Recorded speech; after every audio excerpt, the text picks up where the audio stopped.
2026년 3월 25일 오전 필리핀에서 검거된 지 수년 만에 마약왕 박완결이 마침내 인천국제공항을 통해 강제 송환되었습니다. 삼엄한 경비 속에 수갑을 찬 채 모습을 드러낸 박 씨는 취재진의 질문에 침묵을 지키며 호송차로 향했습니다. 이는 법무부와 경찰청이 필리핀 당국과 수년간 공조한 끝에 얻어낸 값진 결실입니다. 박완결은 지난 2016년 필리핀 사탕수수밭 인근에서 한국인 3명을 살해하고 유기한 혐의로 현지에서 체포된 바 있습니다. 하지만 그는 교도소 이감 중 2차례나 탈옥에 성공하며 필리핀 수사 당국을 비웃는 듯한 대담한 도주 행각을 벌였습니다. 이후 2020년 다시 검거되어 현지 법원에서 징역 60년의 중형을 선고받고 복역 중이었습니다. 현지 교도소에 수감된 상태에서도 박 씨의 범죄는 멈추지 않았습니다. 그는 텔레그램을 이용해 국내에 대규모 마약을 공급하는 전 세계라는 닉네임의 공급책 배후로 지목되었습니다. 필리핀 교도소 내부에서 스마트폰을 사용해 국내 마약 유통망을 관리했다는 사실은 우리 사회에 큰 충격을 주었습니다. 그동안 우리 정부는 박완결의 국내 송환을 강력히 요구해왔지만 필리핀 현지에 형기가 남았다는 이유로 난항을 겪어왔습니다.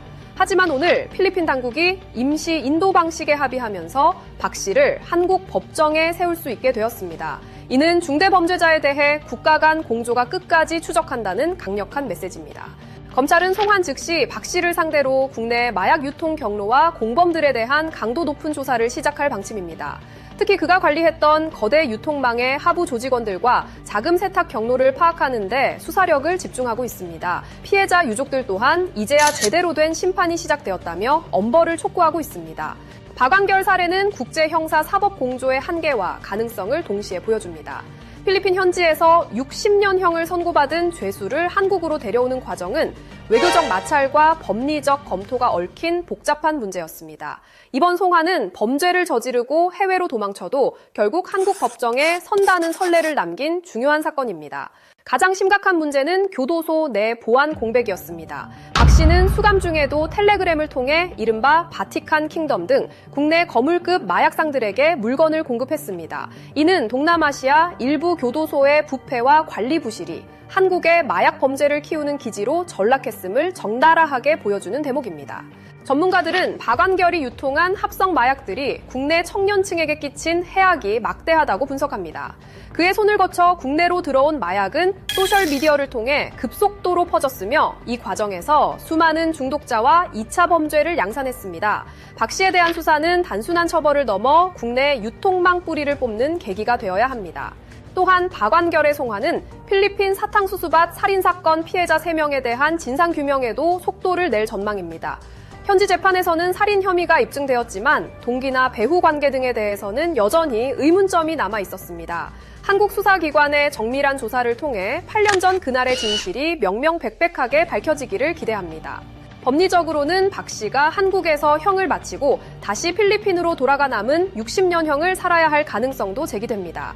이러한 복잡한 형집행 절차 속에서도 중요한 것은 우리 사법 주권을 행사하여 국내 마약 범죄의 총책을 단죄한다는 사실입니다. 무관용 원칙에 따른 최고 수준의 구형이 예상되고 있습니다. 이번 사건은 마약 청정국, 지위를 잃어가는 한국 사회에 경종을 울리고 있습니다. 해외에 거점을 둔 범죄자들이 국내 시장을 공략하는 상황에서 단순히 국내 단속만으로는 한계가 있음이 증명되었습니다. 박완결의 송환은 해외 거점 범죄 소탕을 위한 국제 공조 시스템을 한 단계 격상시키는 촉매제가 될 것입니다. 박완결 송환 이후 정부는 동남아 지역의 다른 마약 총책들에 대한 검거 활동도 더욱 강화할 것으로 보입니다. 제2의 박완결들이 활개치지 못하도록 국제형사 경찰기구인 인터폴과의 실시간 정보 공유 체계를 정비하고 있습니다. 범죄자가 숨을 곳은 지구상에 없다는 것을 끝까지 보여주어야 합니다. 기술적으로는 텔레그램 등 보안 메신저를 통한 마약 거래를 차단하는 AI 모니터링 시스템 도입이 시급합니다. 박완결이 비대면 거래를 통해 수사망을 피했던 만큼 이제는 우리 수사당국도 고도화된 디지털 수사 기법으로 대응해야 합니다. 익명성 뒤에 숨은 범죄자들을 찾아내는 기술적 진보가 곧 시민의 안전입니다. 국민적 관심은 이제 법원의 판결로 향하고 있습니다.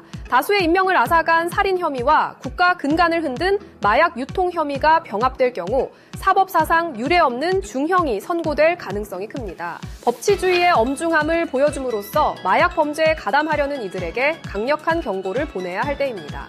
마약은 개인의 영혼을 파괴하고 가족과 공동체를 무너뜨리는 무서운 질병이자 범죄입니다. 박완결 한 명의 단죄로 끝날 것이 아니라 우리 사회 전반의 마약 감수성을 높이고 예방 교육을 강화하는 구조적 변화가 동반되어야 합니다. 건강한 대한민국을 만드는 것은 정부의 수사와 국민의 경각심이 만날 때 가능합니다. 박완결의 송화는 정의의 실현이자 끝이 아닌 새로운 시작입니다. 우리 사법당국이 이번 기회를 통해 마약 카르텔을 완전히 괴멸시킬 수 있도록 지속적인 관심이 필요합니다. 이 뉴스가 당신의 지갑과 일상의 울림이 되었길 바랍니다. 내일의 통찰을 놓치지 않으려면 구독과 좋아요를 눌러주세요. 내 삶을 지키는 가장 쉬운 방법 수채화 뉴스였습니다.